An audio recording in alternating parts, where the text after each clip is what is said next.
گھر نہیں رہ گئے، ماں باپ موجود، ماں موجود، لڑکا یا لڑکی کسی کو لے کر گھر میں آئے، باپ کو بولنے کا حق نہیں، ماں کو بولنے کا حق نہیں۔ اور ایسے ہی اگر ماں باپ اگر مر رہے ہوں تو اپنے بچوں پر حق جتا کر اپنے علاج کے لیے بلانے، اپنی خدمت کے لیے بلانے کا ان کا کوئی اختیار نہیں۔ خاندان بکھر گئے۔ اس سماج میں اگر آپ دیکھیں گے آج وہ تڑپ رہا ہے۔ اب اللہ نہ کرے اگر ہم نے وقت رہتے بے حیائی کے اسباب پہ قابو نہیں پایا تو یہ بے حیائی خاندان کو بکھیرنے اور سماجی تانے بانے کو برباد کرنے کا بہت بڑا ذریعہ بن جائے گا۔ حاضرین گرامی قدر، بات بہت لمبی ہو رہی لیکن میں اپنی بات کو سمیٹنے کی کوشش کرتا ہوں۔ بھائیوں، اس سوشل میڈیا نے ایک اور بڑے مسئلے کو ہمارے اور آپ کے سامنے رکھا۔ دیکھو، قرآن و سنت ہم اور آپ کو ایک بڑا اہم سبق یہ سکھاتی ہے کہ یاد رکھو کہ تمہیں علم اہل علم سے لینا چاہیے اور مستند اہل علم سے لینا چاہیے، کتاب و سنت کے اہل علم سے لینا چاہیے۔ اللہ کے نبی نے جو پیشن گوئیاں کی ان میں سے ایک پیشن گوئی یہ بھی تھی، اللہ کے نبی نے کہا قرب قیامت یہ بھی منظر دیکھنے کو ملے گا، دعات علی ابواب جہنم، ایسے لوگ بھی آئیں گے جو جہنم کی طرف دعوت دینے والے بن کر کھڑے ہوں گے۔ صحابہ نے پوچھا اللہ کے نبی صفہم لنا یا رسول اللہ، اللہ کے نبی ان کے اوصاف بتا دیجئے، ہم ان کو دیکھیں تو پہچان لیں کہ یہ جہنم کی طرف بلانے والے۔ اللہ کے نبی نے جو جواب دیا وہ جواب مسئلے کو حل کرنے والا نہیں اور زیادہ خوفزدہ کرنے والا جواب۔ اللہ کے نبی نے کہا قوم من جلدتنا ويتكلمون بألسنتنا، وہ ہمیں میں سے ہوگے، ہماری ہی بولی بولا کریں گے۔ اللہ کے بندو، دین کے نام پر صرف سنت کے داعی نہیں، بدعت کے داعی بھی ہیں، صرف توحید کے مبلغ نہیں، شرک کے مبلغ بھی ہیں، صرف اللہ کی طرف بلانے والے اللہ کے اولیاء ہی نہیں، اولیاء الشیطان بھی ہیں۔ یہاں دنیا کے اندر دین کے نام پہ دونوں طرح کے لوگ ہیں۔ ایک مسلمان کی حیثیت سے آپ کی یہ ذمہ داری بنتی، اللہ کے نبی نے کہا، اللہ کے نبی نے کہا ایک وقت وہ بھی آئے گا کہ تم ایسے لوگوں کو دیکھو گے، دجال اور کذاب لوگوں کو، یأتونکم من الاحادیث بما لم تسمعوا انتم ولا آباؤکم، ایسی نت نئی باتیں کریں گے جو تم سے پہلے کبھی نہیں تھی۔ میں اپنے زبان میں کہوں، سلف صالحین کے پاس جو اقوال نہیں، جو عقائد نہیں، جو رائے نہیں، جو مسئلہ نہیں، ایسے نت نئے مسائل بیان کرنے والے لوگ آئیں گے تو کیا کرنا پڑے گا؟ فَإِيَّاكُمْ وَإِيَّاهُمْ، اللہ کے نبی نے کہا بچو، ان سے بچو، ان کی باتوں سے بچو، یہ اللہ کے نبی نے کہا تھا۔ آج سوشل میڈیا نے ایسے دروازہ کھولا ہے جیسے لگتا ہے سیلاب باندھ توڑ کر بہ رہا ہے، اب جو اس کی زد میں آ رہا ہے سب کو بہا لے جا رہا ہے۔ آج یہ صورتحال ہے۔ قرآن و سنت کے نام پر بڑے سے بڑا بدعتی بھی، دیکھو یہ دعوت کتاب و سنت کی برکت ہے کہ بدعتی بھی آج قرآن و سنت کا حوالہ دینے پہ مجبور ہے، لیکن وہیں یہ بھی خطرناک مسئلہ ہے کہ آج صرف اہل سنت، اہل حدیث، کتاب و سنت کا داعی ہی صرف کتاب و سنت کا حوالہ نہیں دیتا، بدعتی بھی کتاب و سنت کا حوالہ دیتا ہے۔ ایسے زمانے میں سوشل میڈیا کے ذریعے مجھے فلاں پسند ہے، مجھے فلاں پسند ہے، اس کے قصے مجھے پسند آتے ہیں، اس کا انداز بیان مجھے بہت پسند آتا ہے، اس کی لاجک بہت اچھی ہے، اس آدمی کا ڈیل ڈول بڑا اچھا ہے، وہ آدمی زمانے سے جڑ کے بات کرتا ہے، وہ آدمی امت کے مسائل پہ بات کرتا ہے۔ اللہ کے بندو، ان سارے اسباب نے بدعتیوں کو ایسے چارہ فراہم کیا ہے کہ آپ میں کی اکثریت نہیں تو ایک بڑی تعداد ضرور ہے جو ان کے لیے ترنیوالا بنی ہوئی ہے۔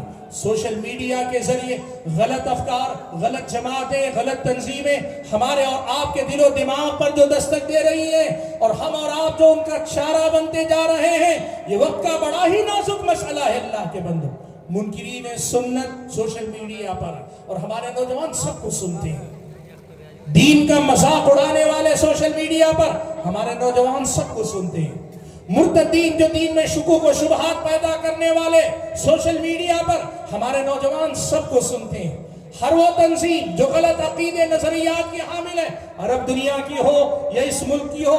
مجھ سے پہلے صدر محترم نے بڑی شاندار گفتگو کی آپ کے سامنے ایسی تنظیموں کے بارے میں، ان سب کی دعوت سوشل میڈیا پہ اور ہمارے نوجوان سب کو سنتے ہیں۔ اللہ کے بندو، جو سب کو سنے گا سب کا اثر قبول کرے گا، جو سب کو سنے گا سب کا اثر قبول کرے گا، اور یہ فتنہ ہے کہ آدمی ہدایت کو بھی لے، ضلالت کو بھی لے، آدمی کتاب سنت کو بھی لے، بدعت کو بھی لے، آدمی کتاب و سنت کی پیروی کو بھی لے، عقلانیت کو بھی لے کر چلے، آدمی کتاب و سنت سلف صالحین کے منہج پر لینے کی بات بھی کرے، نئے افکار اور نظریات کے دعوے داروں کے پیچھے بھی تالی بجاتا ہوا پیچھے نکلے۔ آج سوشل میڈیا کا بہت بڑا فطرہ ہے اللہ کے بندوں۔ اور بالخصوص میں ایک بات اور کہنا چاہوں گا، یہ ملک نیپال ہے، اور نیپال سے پہلے ہمارا اپنا ملک جہاں سے میں آیا وہاں کی بات زیادہ میں کروں کہ میں وہاں زیادہ جانتا ہوں، لیکن کلچر میں، تہذیب میں ہم آپس میں اتنے گھلے ملے ہوئے ہیں۔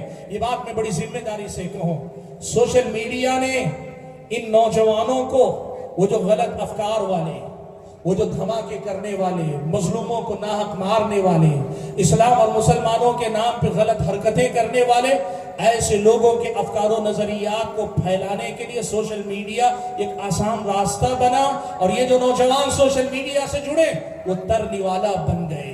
نتیجہ کیا ہوا؟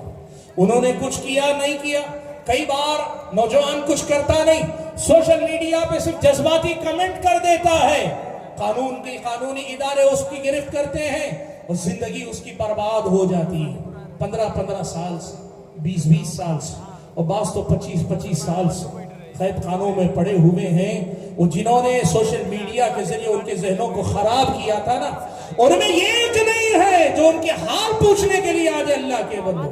بھائیو، سوشل میڈیا کے ذریعے یہ جو غلط افکار کے حاملین آپ کے ہمارے بچوں کے دل و دماغ کو برباد کرنا چاہتے ہیں، اور ہمارے نوجوان جذباتیت میں آ گئے، اس میں کوئی شک نہیں، اس میں کوئی شک نہیں کہ بہت سارے معاملات میں ہم پر ظلم ہوا اور ہوتا ہے، اس میں کوئی شک نہیں، مسلمانوں کے ساتھ زیادتی ہوئی ہوتی ہے، لیکن اللہ کے بندو، اسی ظلم کا سہارا لے کر، اسی مظلومیت کے احساس کی پیٹھ پہ سوار ہو کر کتنے غلط افکار آپ کے ہمارے نوجوانوں کو اس سوشل میڈیا کے ذریعے شکار کر رہے ہیں، اس پہ نظر رکھنے کی ضرورت ہے اللہ تعالیٰ کے بندو۔ حاضرین گرامی قدر، وقت زیادہ ہو رہا ہے، میں زیادہ لمبی گفتگو نہیں کر سکتا، بات کو سمیٹتے ہوئے ایک بات اور، 2 باتیں اور کر کے میں اپنی بات ختم کر لیتے ہیں۔ بھائیو، سوشل میڈیا نے ایک اور چیز بھی ہمارے اور آپ کے سامنے ایک منفی پہلو دیا، وہ کیا ہے معلوم ہے؟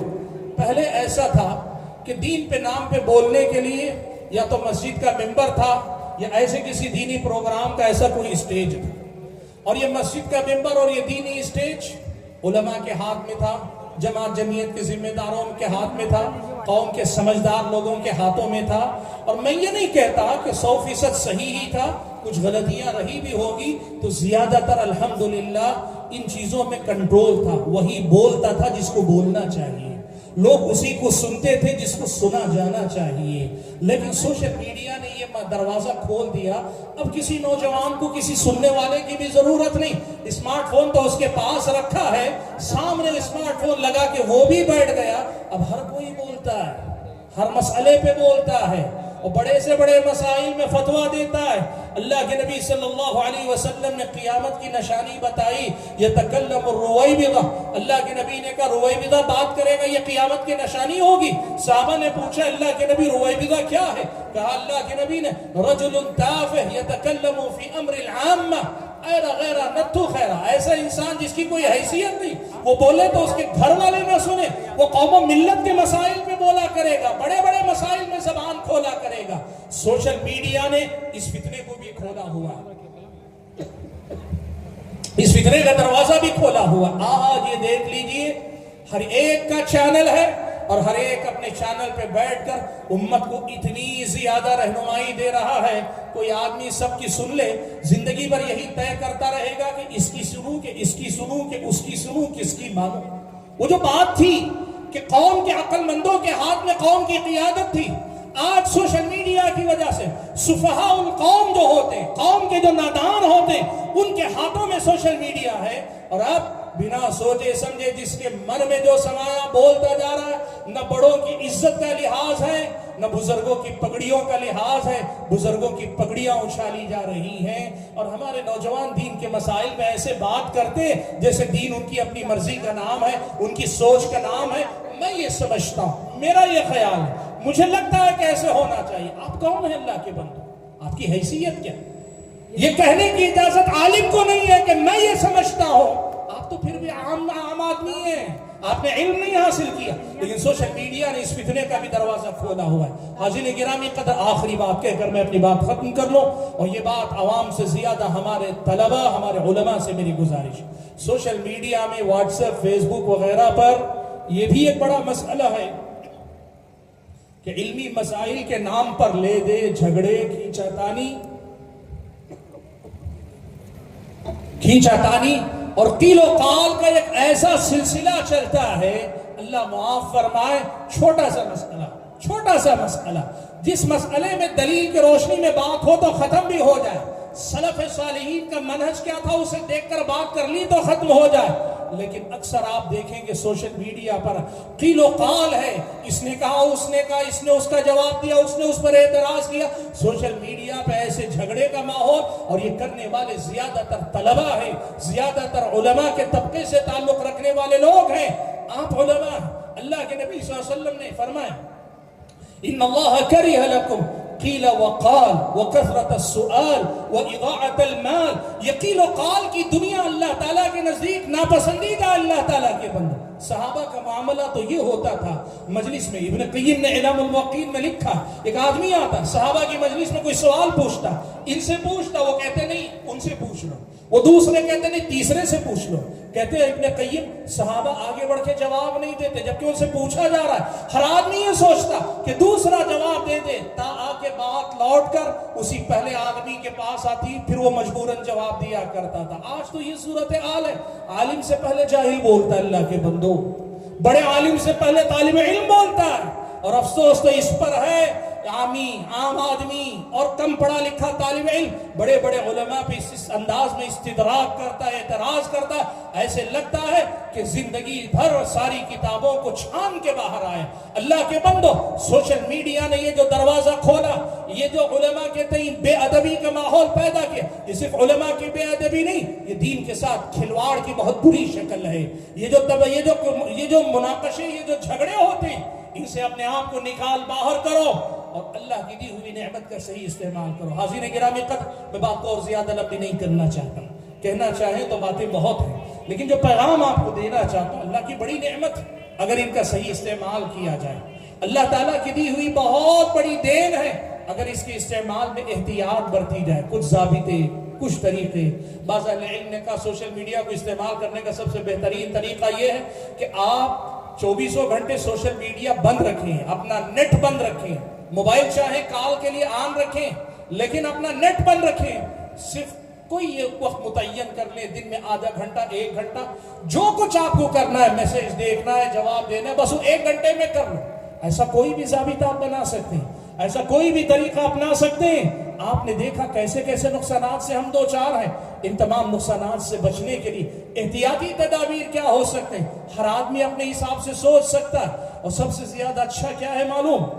جو ناممکن ہے آپ میں سے اکثر کے لیے، آپ میں سے اکثر کے لیے ناممکن، لیکن وہی سب سے اچھا ہے۔ دوڑ پیچھے کی طرف ہے گردش ایام، تو ایک مرتبہ اس اسمارٹ فون سے چھٹکارا پا کے وہ چھوٹا موبائل پھر سے اپنا لو، زندگی اتنی بابرکت نظر آئے گی کہ آپ اپنے آپ پر احسان کرنے والے بن جائیں گے۔ میری اللہ تعالیٰ سے دعا ہے کہ اللہ تعالیٰ مجھے اور آپ سبھی حضرات اور خواتین کو جو باتیں کہیں سنی گئیں، ان باتوں کو یاد رکھ کر ان چیزوں کے مثبت اور اچھے استعمال کے اللہ ہم اور آپ کو توفیق عنایت فرمائے، اور جو منفی استعمال ہے اللہ تعالیٰ اس سے بچنے کی توفیق عنایت فرمائے۔ میں شکر گزار ہوں ان بھائیوں کا جنہوں نے آج اس دعوت توحید کانفرنس میں شرکت کی دعوت دی اور یہ موقع دیا کہ ہمارے ان بھائیوں اور بہنوں کے سامنے کچھ دیر گفتگو کر سکوں۔ اللہ مجھے اور آپ سب کو کہنے اور سننے سے زیادہ عمل کرنے والا بندہ بنائے، آمین۔ وآخر دعوانا الحمدللہ رب العالمین۔ وعلیکم السلام ورحمۃ اللہ وبرکاتہ۔ جزاک اللہ خیرا وحسن الجزا۔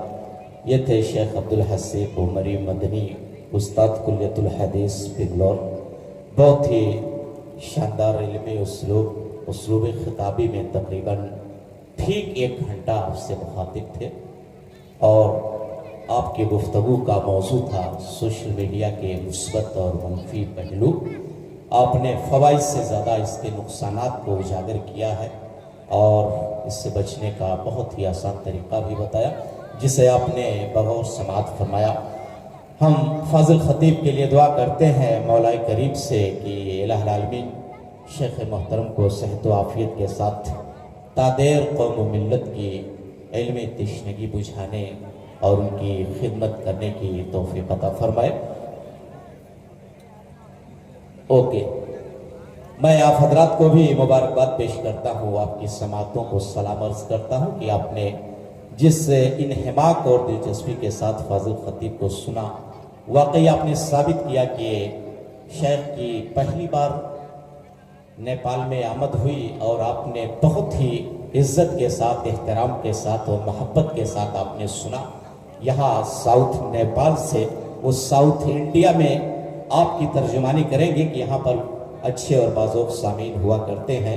اللہ تعالیٰ شیخ محترم کو یہاں سے ان کے وطن عزیز تک بحفاظت و بسلامتی پہنچائے، ہماری یہ دعا ہے۔ اور ہمارے درمیان پورو منتری سی کے گپتا جی تشریف فرما ہے، جو موجودہ ودھائک بھی ہیں۔ انتظامیہ کی طرف سے مجھے یہ حکم ملا ہے کہ منتری جی کو 2 شبد کہنے کا موقع دیا جائے۔ میں آپ کو ڈائس پر آمنترت کرتا ہوں، آپ 2 شبد آپ اپنی جنتا جناردن کے حوالے کریں۔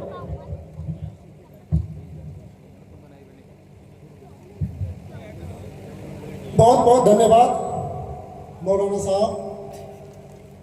آج اس کارکرم میں متر راشٹر بھارت سے آئے ہوئے بنگلور سے مولانا صاحب جی نے ہم لوگ کے بیچ میں بہت سی اچھی سی باتیں جو آج کل کے ٹرینڈ میں سوشل میڈیا کے بارے میں بتا کر گئے ہیں، میں ان کو دل سے دھنیہ واد دیتا ہوں۔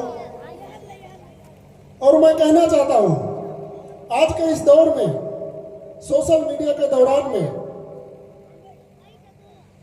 اس کو ہم لوگ کیسے لیتے ہیں؟ یدی پوزیٹیو لیتے ہیں تو اس سے بہت کچھ سیکھ سکتے ہیں، یدی نیگیٹو لے سکتے ہیں تو بہت کچھ برباد کر سکتے ہیں۔ بہت اچھا بات انہوں نے رکھ کر یہاں سے ودا ہوئے ہیں۔ میں ان کو سفر کا شبھ یاترا کہنا چاہتا ہوں۔ اور اس کارکرم میں اپستھت وبھن جگہ سے آئے ہوئے دھرم گرو جی مولانا جی لوگ کو میں سواگت کرتا ہوں۔ اس کارکرم میں اپستھت وبھن جگہ سے آئے ماتوں بہنوں بھائیوں سمپورن لوگ کو میں سی کے گپتا کی طرف سے نمسکار کرنا چاہتا ہوں، سواگت کرنا چاہتا ہوں۔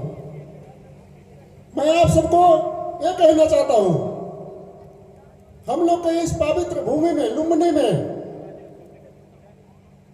یہاں کے لوگوں میں جو سوچ ہے، جو وچار ہے، بہت سے جگہ تعریف کے قابل ہے۔ لیکن ایک چیز وشوست رہنے کے لیے کہتا ہوں کہ ہم لوگ کے اندر اگر نفرت کرنا ہے تو ہم لوگ کے اندر جو شیطان ہے اس شیطان سے نفرت کیجیے، اس شیطان کو مٹائیے۔ اس جگہ پہ بہت سے چناؤ ہوا، بہت سے دھرم کے لوگ چناؤ جیتے، یہاں سے مسلم لوگ بھی چناؤ جیتے، ہندو لوگ بھی چناؤ جیتے۔ یہاں کے لوگوں نے سب کو موقع دیا اپنا پرتیبھا دکھانے کے لیے، کام کرنے کے لیے۔ لیکن کسی سماج کے 1-2 لوگ کو غلط رہنے سے پورا کوئی سماج غلط نہیں ہوتا ہے۔ ہم لوگ میں اس چناؤ جیت کر یہاں پہ آئے ہوئے 2.5 سال ہوا۔ اس کارکرم میں راجنیتک بات نہیں کرنا چاہتا ہوں، لیکن میں سمجھنا چاہتا ہوں، اس جگہ پہ آتے وقت میں یہاں کے حاجی چاچا کو سمجھنا چاہتا ہوں، جنہوں نے چناؤ میں تن من دھن بل لگا کر سپورٹ کر ہمیں چناؤ جتایا، اور حفیظ چاچا ہمارے بیچ میں ہیں۔ میں دھنیہ واد دینا چاہتا ہوں اور میں کہنا چاہتا ہوں، آپ لوگوں نے مجھے اس جگہ پہ پکایا، میں نے آپ لوگوں کا سر کبھی نیچے نہیں کیا۔ آپ لوگوں نے جس جگہ جو کام کیا، میں آپ سب کو ساتھ میں 24 گھنٹہ آپ سب کے بیچ میں اپستھت ہو کر کام کیا۔ اور میں ایک بات گرو سے کہنا چاہتا ہوں کہ آپ لوگ جو بھروسہ کیے ہیں اس بھروسے پر میں کبھی توڑوں گا نہیں۔ آپ سمپورن لوگ کے ساتھ میں رہ کے، ایک لیڈر کا ذمہ داری ہوتا ہے جس چھیتر میں وہ چناؤ جیتا ہے وہاں کے ہر ایک سمدائے کے لوگ کو ساتھ میں لے کر چلے۔ میں آپ سب کے بیچ میں یہ چیز کہنا چاہتا ہوں۔ اس کارکرم میں مجھے 2 شبد رکھنے کے لیے جو آپ لوگوں نے موقع دیا، میں اس کے لیے دل سے دھنیہ واد دینا چاہتا ہوں۔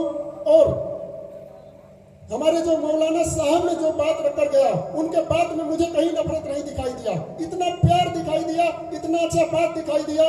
اگر اس چیز کو ہم لوگ 5-10% فالو اگر کریں گے تو ہم لوگ اپنا زندگی بہتر سے بہتر سدھار سکتے ہیں اور اپنے آپ کو ایک بہتر سے بہتر مقام پہ پہنچا سکتے ہیں۔ اس کارکرم میں ایسے بہت سے گیان کا بات مجھے سیکھنے کو ملا۔ میں